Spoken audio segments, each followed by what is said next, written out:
look, this is what's going to happen. Fighters that retire, they still talk, the sport, because Khabib's still involved in the sport heavily because he now has like his own promotion over in Russia. He also is, obviously the coach for Islam and Zuba and Abu Bakr and his other cousins Umar and Usman and everybody else that is involved in these camps. And so that being said, he's going to chime in whenever the camera gets in front of him because, they're going to ask him about fighters and the fighters that he has and the fights that he's and the history of what he's done. And he's entitled to his opinion. Like, he's entitled to the ring card girl opinion. Who gives a shit? Look, people need to stop being so damn... They give a shit. Yeah, but no, look, they just taking stop my being job so away. sensitive. Don't be so sensitive, man. Your job's not going anywhere, ladies, okay? They're fine. Like, it's fine. They'll be fine. UFC's not getting rid of ring card girls. Dana White likes them too much. They're staying. You know what I mean? It's true. It's true, though. I didn't say anything. It's true. It's true. Ring card girls have been around for a while. They're not going anywhere. But in terms of what Aldo is saying, Khabib would have lost sooner or later if he didn't run away as soon as he became the UFC champ. Look, the sport is the way the sport is.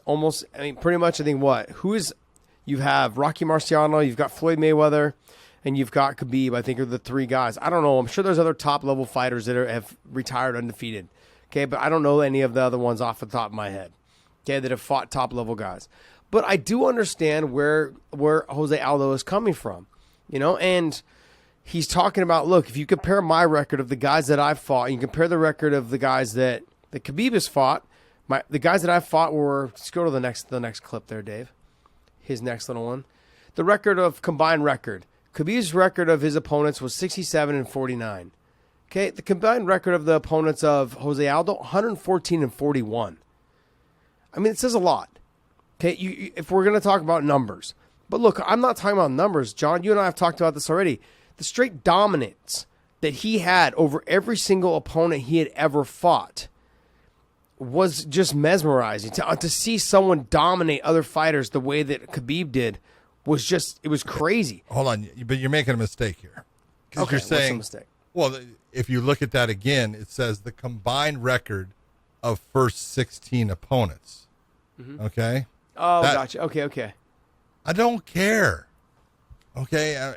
And this is nothing. There are guys that go out, and I will tell you that, I used to have to tell athletic commissions, in MMA, there's a big difference between records and boxing. In the fact that MMA fighters, many times you'll get a guy who is 2-6 and he can fight his ass off. He is good. Because you look at all the guys that beat him to 6 and they're all elite guys. He just went and he fought nothing but studs his entire 8-fight career so far. And he's got 6 losses, and you take a look at the way he lost, and it's split decision. Unanimous decision or something like that. He didn't get stopped in any of them. You go, look, this guy can fight. This guy is good. And it's just different. When you're sitting there and you're saying, okay, let's take a look at don't go with your first 16 fights. Go with your last 10 fights. That will say the caliber of fighters that you are competing against. That's the number that you need to look at. So when I look at that, nothing against either one. It's just that it's not about the first part of your career. It's the latter part of your career that is saying exactly who you are and where you are in the sport. That's just, to me, it doesn't. That's someone trying to make numbers look good. Yeah.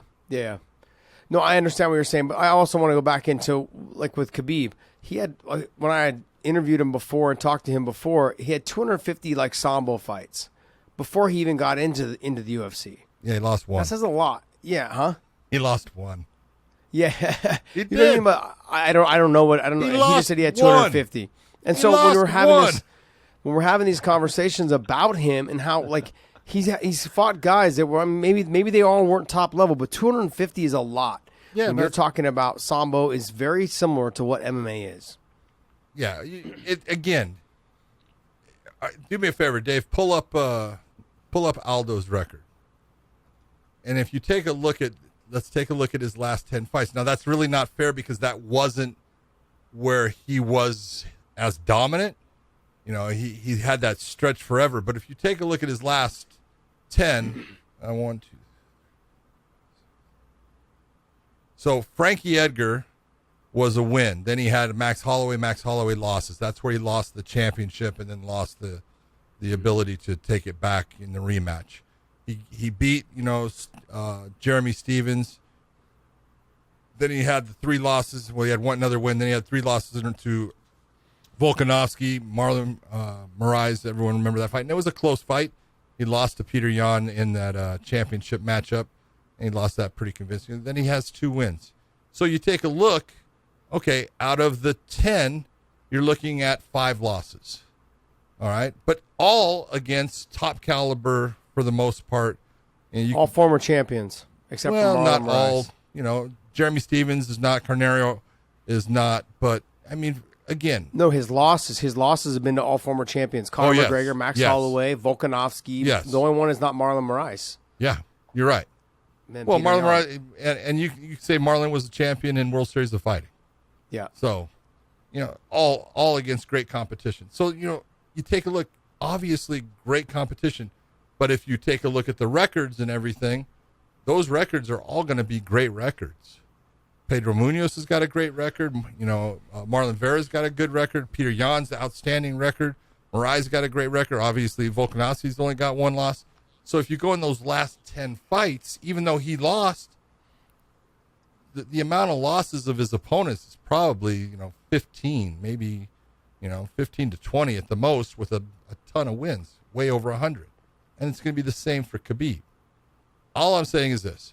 If you take a look, you can complain about anything. And people are going to complain about Khabib leaving and saying, oh, he didn't defend enough. There's only one person that can say when he should leave. That's him. That's him. And when you say, hey, this is it, it's enough, it's not that I don't want to see him again. I would love to see, Khabib fight. But when he says enough, hey, thank you very much for what you've done. That's just the way I look at it. And it's the same thing I would say with, Jose Aldo. Dude, when you say thank you for everything you've done. You've been fantastic. You have given more than you ever needed to. And, you've given me enjoyment in watching your fights. You've been fantastic. Win or lose, you've always been classy. I can't ask for anything more. And I can't ask for anything more with Khabib. People are always going to be upset that he walked away when he was so dominant. It's not going to change. Yeah. I look at that. I don't look at it that way. I don't know why. I just look at it as like, hey, he left because of his own reason. There was reason. And yeah, he left for his own reason. And that's not even, like, for me, that's not even in the conversation. I don't care what somebody else thinks. Like Jose Aldo, you can be mad because he left. And he even said something about, like, he's going to look back and regret the fact that he left early. I don't think he is. I think because it's more important to him that of his mother feeling happy and his family being happy with what he's done already. He's already made a promise. And I think that to them, that's more important. I don't think he's made enough money. He's continuing to make a ton of money right now, and he's not even fighting. So what's the argument? There is no argument. I think what he's more upset about is, like, look, once you have left the sport, people feel like you are still talking about the sport as if you're here and ready to fight. And I think that kind of is what's rubbing them wrong. Jose Aldo, BJ Penn, I get it. I understand it. If you're not going to come back in the cage and fight, then why don't you keep my name out of your mouth? That kind of situation. It's like, why bring it up? And I get it. Ask questions. But here's the thing. He is now become such a celebrity and a star all around wherever he is. Things get back to people about, hey, a question was asked, like, what do you think, or who do you think, is the best lightweights, like that. This all get turned upside down because of somebody, the media asking these questions and him answering them. He's just answering the way he felt at the time. And people just got to stop being so sensitive about it. Like Jose, to me, I feel like he's a little upset and he's sensitive about it. And he tried to find any way he could to make an argument, which I saw both sides. But at the end of the day, I guess with Khabib, and it goes for any fighter they're done fighting. If you're not going to fight, probably just not Like, don't bring up these conversations. Like, don't talk about it. Don't answer these questions. Like, hey, if I'm not fighting, what's the point? Okay, does he have the right to, Yes, he does. If so, yeah. And this is where I look at it. Doesn't matter in today's world. You could, and I've watched interviews with Khabib where they're asking him questions on stuff that you go, why are you asking him that question? Yeah. You're wanting to try to drive him into some type of political situation or religious situation. It's like, stop.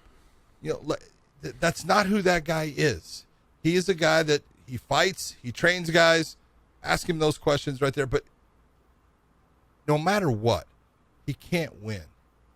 Yeah. If he answers one way, people are going to be happy and people are going to be upset. And if he answers completely the opposite, people are going to be unhappy and people are going to be happy.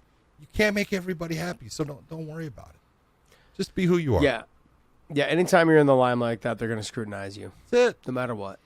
100% agree.